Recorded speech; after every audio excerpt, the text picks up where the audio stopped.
Steven Universe is the property of Cartoon Network, Rebecca Sugar, and its respective owners. Any and all footage or images have been used for the sole purpose of critique or parody, and as such are protected under fair use. Please support the official release. Hey, how are you? I'm SliceofOtaku, and with Gem Harvest coming up in no time with Pumpkin Dog, I wanted to talk about another sentient plant created by Steven, the Watermelon Stevens.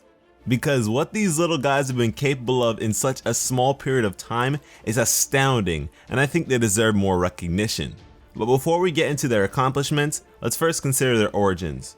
They first appeared in the episode Watermelon Stevens, where Steven was competing against Greg in a friendly watermelon seed spitting contest. Steven was then literally crowned the victor after spitting seeds all over the car wash. But he had also unknowingly used his latent photokinesis ability on the seeds, providing them with sentient existence. It was then that the watermelon people came to life in the presence of their god king Steven, sleeping with a watermelon crown on his head. If they didn't already know the nature of their relationship to him, they would now. After Steven realized they were alive, he went to save each of them, which would move them to love their creator even more.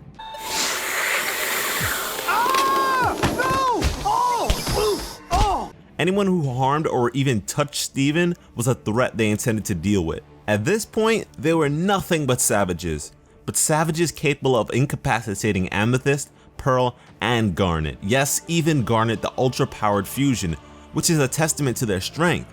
Yet despite being savages, they had enough class to want to bury Amethyst with a bouquet of flowers. Interesting. The final kicker is Baby Melon. Baby Melon received the most love from Steven, and as a result was able to better understand his desires. He was essentially a prophet who died by the hands of his own people for their sins. Steven proclaimed this to be true loyalty and casted the watermelon people out until they could understand his sacrifice. I mean, for a story about watermelons, you have to admit this is pretty deep stuff.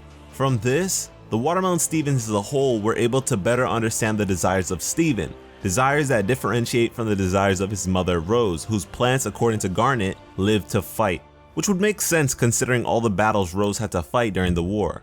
But Steven is a part of humanity, and as such, his watermelons are as well. So in the episode Super Watermelon Island, we see a more civilized, reformed watermelon society, located on the same island Steven, Sadie, and Lars were once lost on. The watermelon people now had recreational games, the ability to repopulate without the aid of their creator, have homes, families, animals, and most of all, a religion. Yes, Steven has his own religion, and he doesn't even know it. There is a statue of Baby Melon in the same pose as he took during his final moments. In front of it, we see an older looking melon shaman or priest teaching the new generation of baby melons about the great sacrifice. This incident truly changed the watermelon people for the better. Toward the end of the same episode, we see the watermelon people rising up with technology that is rather advanced considering their short existence, which at this point is less than a year. They had trebuchets, which hadn't been invented by humans until about the 4th century BC. Flying machines that hadn't been designed by Leonardo da Vinci until the 1400s. Hell, they may even be more culturally advanced than humans, with a female watermelon going off into battle instead of her husband. If they can advance this much over the course of months without any assistance, imagine down the road! The watermelon people are truly a force to be reckoned with and may prove to be an incredible asset to Steven in fights to come. I highly doubt Rose ever had any of her plants live long enough to create their own civilization. But I do believe it's the human side of Steven that gave the Watermelon Stevens their parallels to humanity. Personally, I can't wait to see more watermelon action. Every now and again I'd love to see their advancements and progression in the future, but tell me what you guys think in the comments.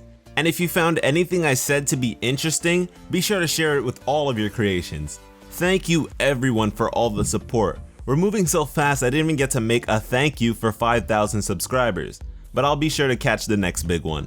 Anyways, thanks for watching and have an awesome day.